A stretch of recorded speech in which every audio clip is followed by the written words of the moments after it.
Ching Shih, one of history's most formidable pirates, commanded the South China Sea's waves during the early 19th century.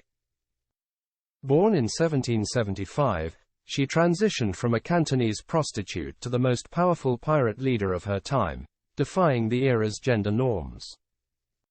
Her fleet, known as the Red Flag Fleet, was notorious for its size and power, comprising over 1,800 ships and 80,000 sailors at its peak. Her strategic acumen, ruthless governance, and successful negotiations with the Qing dynasty and British Empire underscored her legendary status. This essay delves into her life's journey, her ascension to power, her reign over the seas, and her lasting legacy.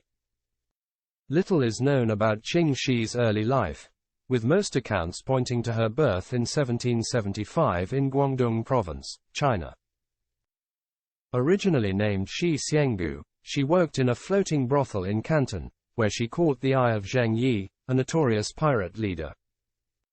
In 1801, she married Zheng Yi, which marked the beginning of her pirate career. Her marriage wasn't just a union of hearts, but also of pirate fleets, as it consolidated their power over the South China Sea. Ching Shih wasn't content with being a mere consort. She took an active role in the management and strategy of their piratical activities, quickly learning the intricacies of maritime warfare and pirate governance. Ching Shih's marriage to Zheng Yi was a pivotal moment in her life. Zheng Yi, who hailed from a long line of pirates, saw potential in Ching Shih and brought her into the fold of his operations. Their partnership was not only personal but also strategic, as they combined their resources and knowledge to dominate the South China Sea. Ching Shih's intellect and understanding of naval tactics quickly became apparent, and she gained respect among the pirate crew.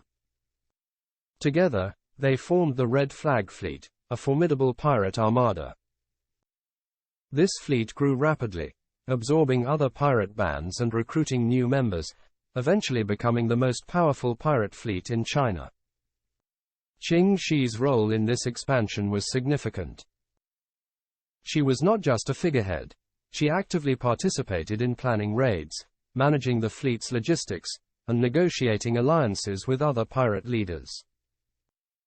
After Zheng Yi's death in 1807, Ching Shih took over the fleet's command, solidifying her position through her leadership skills and strategic vision. She established a strict code of conduct and a system of governance that promoted loyalty and order within her ranks. Her authority was unquestioned, and she commanded respect and obedience from her crew, consolidating her power and expanding the fleet's dominance. Ching Shih's leadership was marked by her strategic acumen and ruthless efficiency. She maintained a strict disciplinary code, which included rules against desertion, stealing from the common fund, and unauthorized engagements in combat. Her strategies in naval battles were innovative, often employing deceptive tactics and forming strategic alliances with other pirate factions to strengthen her position. Under her command, the Red Flag Fleet engaged in numerous battles against the Qing dynasty's forces, Portuguese traders, and the British Empire's navy. Her fleet was known for its agility and the ability to launch swift attacks on merchant ships, extracting wealth and resources to fuel their operations. Ching Shih's fleet was not only a military force, but also a complex organization that engaged in trade, extortion, and even governance of coastal areas. At the peak of her power, Ching Shih controlled over 1,800 ships and 80,000 sailors, making her one of the most powerful pirate leaders in history. Her influence extended beyond the sea, affecting the coastal economy and politics. She created a network of alliances and informants that kept her informed of government movements and rival pirate actions, enabling her to make strategic decisions that secured her fleet's dominance. As the Qing government intensified its efforts to eradicate piracy, Ching Shih faced increasing pressure. Recognizing the changing tides, she opted for negotiation over continued conflict. In 1810, she started talks with the Qing officials, demonstrating her political savvy and pragmatic approach. She negotiated not only for her own amnesty, but also for the safety and future of her crew, a move that underscored her leadership and concern for her subordinates. Ching Shih's negotiations were successful, resulting in an unprecedented amnesty deal.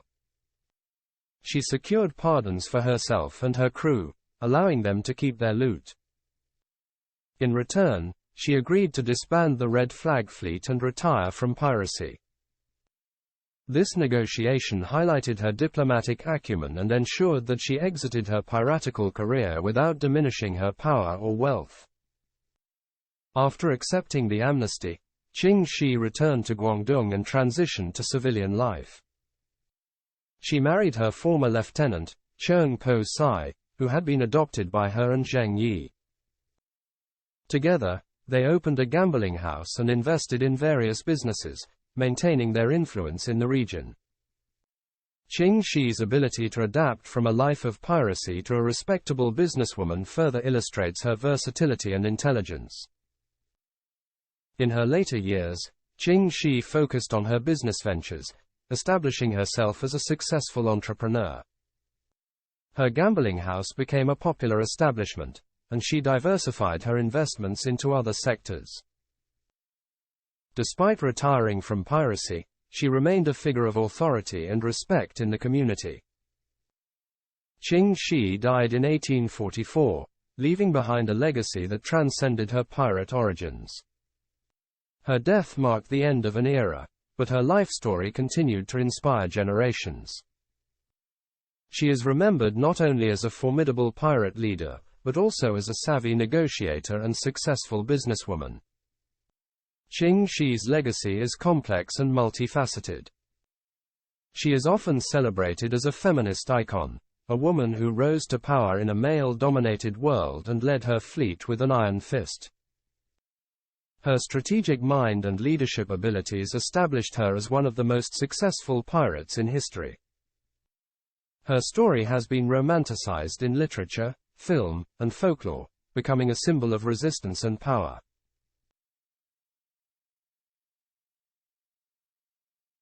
Thanks for watching. Subscribe for more.